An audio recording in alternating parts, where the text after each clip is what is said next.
Votre 19h30, Maria Mallard. Madame, Monsieur, bonsoir. Ils ont décidé d'empêcher le match coûte que coûte. Ils vont sans doute y parvenir. Les ultras du Standard ont décidé de tout faire pour empêcher la rencontre contre Westerlo à 20h45 ce soir. Les supporters sont en colère face à l'attitude de l'actionnaire principal du club, mais aussi face aux mauvais résultats de cette saison. On voit cela avec Thibaut Deplanque, Natacha Mann et Benjamin Vorporten. Ça en est trop pour les ultras. Ils bloquent l'entrée de l'académie où seraient les joueurs. Leur but, empêcher la tenue du match et ainsi montrer leur colère. Ce qui inquiète ces supporters, ce sont les ennuis judiciaires du propriétaire du Standard. 777 est poursuivi en justice aux États-Unis. Nous nous sommes procuré l'une des plaintes, 82 pages, où les avocats du plaignant accusent le groupe de se financer via une pyramide de Ponzi. C'est prendre l'argent de nouveaux investisseurs pour payer les intérêts des investisseurs qui sont le plus proche de recevoir leurs dividendes, sans qu'il y ait une activité qui génère cela. Donc finalement, c'est pour ça que ça s'appelle une pyramide, on a sans cesse besoin de plus d'argent entrant. Josh Wander, le patron de 777, a donc contracté des prêts supplémentaires. Mais il aurait menti sur les garanties nécessaires pour obtenir ces prêts.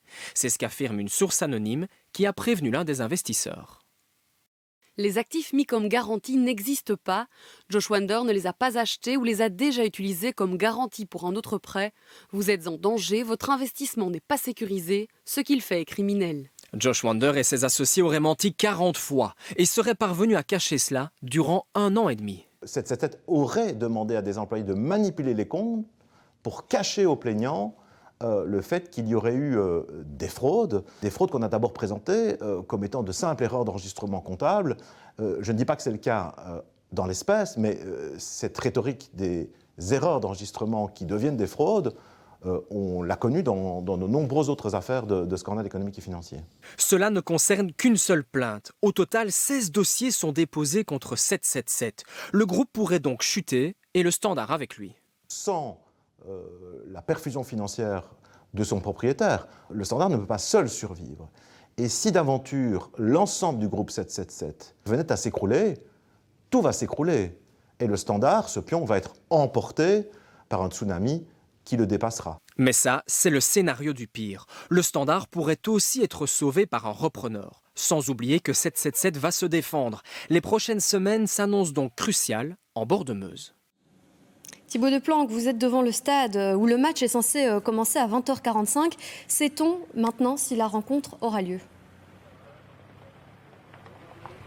Eh bien, pour le moment, on ne sait toujours pas si le match va se jouer, même si ça paraît de plus en plus compliqué selon les informations que nous avons recueillies. On l'a entendu dans le sujet. Des ultras sont en train de bloquer les joueurs et le bus à l'Académie Robert-Louis Dreyfus. Et cela devient de plus en plus tendu sur place. Le bus ne peut donc pas arriver ici à Sclessin, où pourtant les grilles sont déjà ouvertes. Il y a déjà des supporters qui s'installent en tribune en ne sachant toujours pas donc si le match aura bien lieu. Ici sur place, eh bien, l'ambiance est détendue, assez calme, même si on sent le ras-le-bol des supporters dont la patience s'est mise à rude épreuve depuis des mois.